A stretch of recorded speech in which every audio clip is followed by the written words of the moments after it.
అందరూ ఖచ్చితంగా సూచనలు చెప్పాలి. పిల్లలకి రోడ్డు మీద వెళ్ళేటప్పుడు జాగ్రత్తగా వెళ్ళమని చెప్పాలి. ఒకవేళ పోలీసులకు దొరికినట్లయితే కఠిన కారాగార శిక్షలు ఉంటాయి. డ్రైవింగ్ లైసెన్స్ లేకుండా బండి దొరికినట్లయితే ఖచ్చితంగా కఠిన కారాగార శిక్షలు ఉంటాయి, జరిమానాలు ఉంటాయి. కాబట్టి ఎందుకంటే మన అన్ని మధ్యతరగతి కుటుంబాలు ఆర్థికంగా బాగా వెనుకబడి ఉంటాం. అనవసరంగా ఈ ఫైన్లు కట్టుకుంటా, ఈ జరిమానాలు కట్టుకుంటా జైలు జీవితం గడపడం అనేది వద్దు. కాబట్టి దయచేసి యాక్సిడెంట్లు కాకుండా ఉండాలంటే రోడ్డు మీద వెళ్ళేటప్పుడు అప్రమత్తంగా వెళ్ళాలి. ఖచ్చితంగా వేగంగా వెళ్లకుండా నెమ్మదిగా వెళ్లి గమ్యస్థానానికి చేరుకోవాలనే ఉద్దేశంతో ఈ కార్యక్రమం ఇక్కడ నిర్వహించడం జరుగుతుంది. కాబట్టి దీన్ని ఉద్దేశించి ఒక పాట ఉంటుంది, అన్న వాటర్ ఒకసారి నేను ఉన్నామా. హలో హలో రహదారులన్నీ రక్త సిద్ధమాయనో, అరే రోడ్డు ప్రమాదాలు ప్రతిరోజు కెన్నాయనో.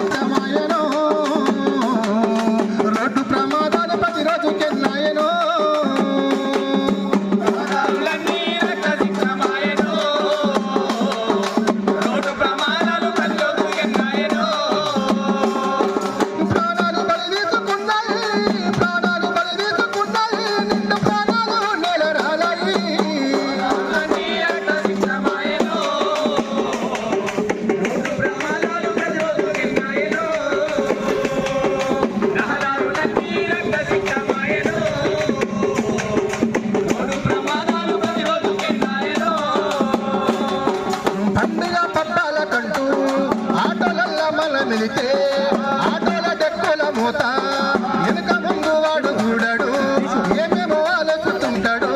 ఎదురుగా వస్తున్న లారీని గుర్తి ఎందరో ప్రాణాలు పరిధించుకుంటున్నాడు.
దయచేసి రోడ్డు మీద వెళ్ళేటప్పుడు జాగ్రత్తగా వెళ్ళండి. తల్లులంతా మీరు కూడా ఈ భర్తలతోటి బండ్ల మీద వెళ్ళినప్పుడు, పెళ్లిళ్ళకు పేరెంటాలకు వెళ్ళినప్పుడు అక్కడ దావతులైన ఏదైనా అయితే ఆ రాత్రి అక్కడనే ఉండిపోండి.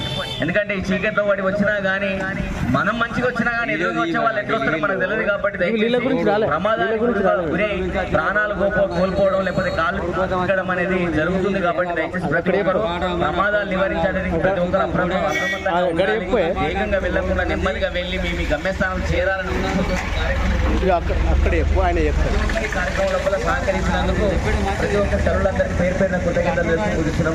ధన్యవాదాలు.